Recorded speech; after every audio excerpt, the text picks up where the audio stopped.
hay được gọi là shinobi, là xưng danh của chỉ những cá nhân hay tổ chức gián điệp hoặc lính đánh thuê chuyên về hoạt động bí mật dưới thời phong kiến Nhật Bản về nghệ thuật không chính thống của chiến tranh. Thời kỳ Kamakura đến thời kỳ Edo, nhiệm vụ của ninja bao gồm gián điệp, bảo vệ, phá hoại, xâm nhập và ám sát, thậm chí có thể tham gia tập kích đối phương trong một vài trường hợp nhất định. Các ninja khác với samurai vốn có những quy định nghiêm ngặt về danh dự và chiến đấu, lại thường thiên về các thủ đoạn không quy ước và bí mật. Tuy nhiên, một số ninja cũng là samurai hoặc cựu samurai trong thành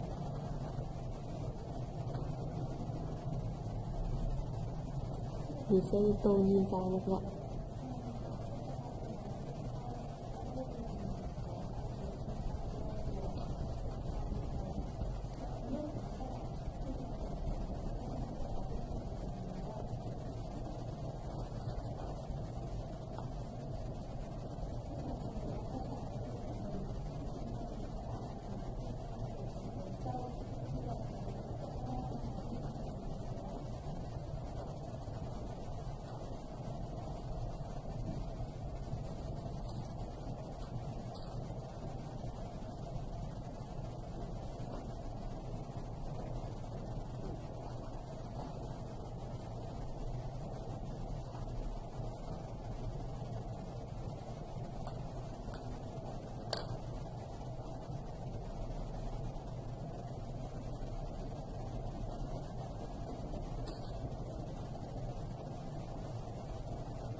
Tiếp theo thì mình sẽ đi tô thanh kiếm như vậy.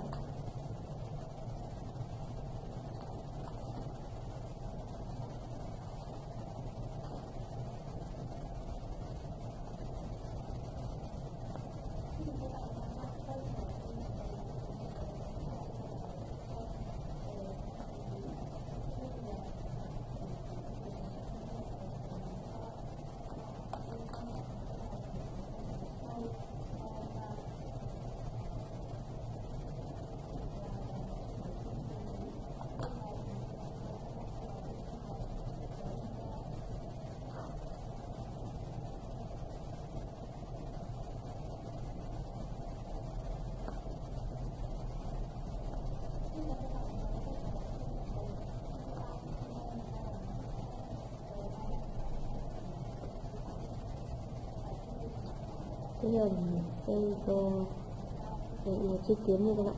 Mình sẽ tô nhé.